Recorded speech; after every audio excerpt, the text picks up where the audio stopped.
மேய்க்கின்றார், தண்ணீர் ரெண்டை கூட்டி சென்று தாகம் தீர்க்கின்றார். ஒருவேளை எந்த விதமான சூழ்நிலையில் இருந்தாலும் சரி, ஆண்டவர் கூட்டிகிட்டு போகிற இடம் தண்ணீர் உள்ள இடமா தான் இருக்கும். அந்த இடத்துல அபிஷேகம் எல்லா இதுவுமே ஆண்டவர் இருக்கும். ஒருவேளை உலகப்புறமான மனுஷன் கூட்டு போனால் அவனை நம்பி போக முடியாது. அந்த இடத்துல நம்ம வெக்கப்பட்டு தான் நிற்கணும்.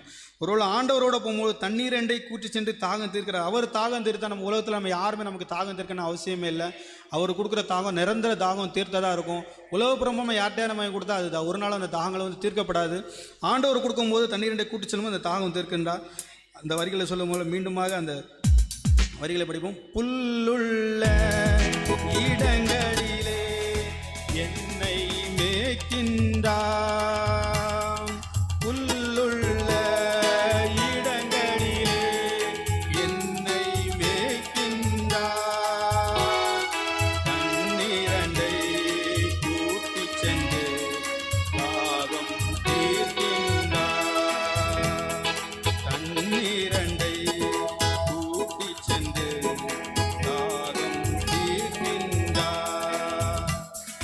சிங்கக்குட்டிகள் பட்டினி கிடக்கும், ஆண்டவரை தேடுவோர்க்கு கூரையில்லையே.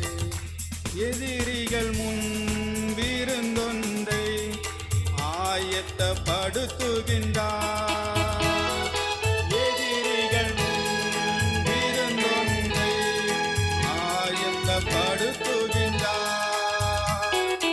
என் தலையை எண்ணெயினால் அபிஷேகம் செய்கின்றார். ஆமென்.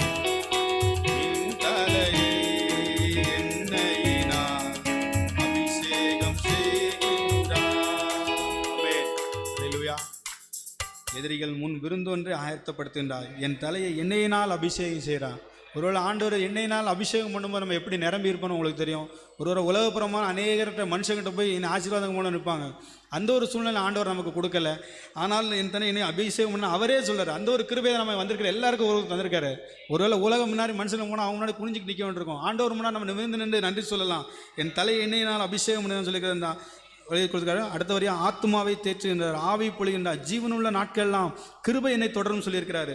ஒருவேளை ஆத்மாவை தேற்றுகின்றார். ஆத்மாவை அவரை தவிர வேறு யாருமே நம்மளால் தேற்ற முடியாது. உலகப்புறம் மனிதர்கள் சொல்லலாம் சரியாயிரும் இப்படி ஆயிரும்னா, அதெல்லாம் அது வந்து அந்த டைமுக்கு மட்டும் தான்.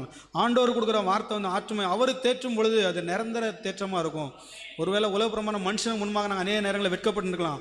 ஆனால் ஆத்மாவை தேற்றுன ஆவி பொழின அவருடைய ஆவி நம்மளை பொழியும் போது ஆண்டவர் வல்லமே எடுத்து நம்மளை பயன்படுத்துவார். இந்த உலகப்புறமான எல்லா சூழ்நிலையும் சரி நம்மளை கிருபையை வளர்த்துனார். ஜீவனுள்ள நாட்கள்லாம் கிருபை என்னை தொடர்ந்து சொல்லிக்கிறாரு. நம்ம ஜீவனுள்ள நாட்களையும் எல்லாம் அந்த வந்திருக்கிற ஒவ்வொருவரும் அவருடைய கிருபை நம்மளை தொடரும். இந்த 47 வந்திருக்கிற எல்லாரும் மேலையும்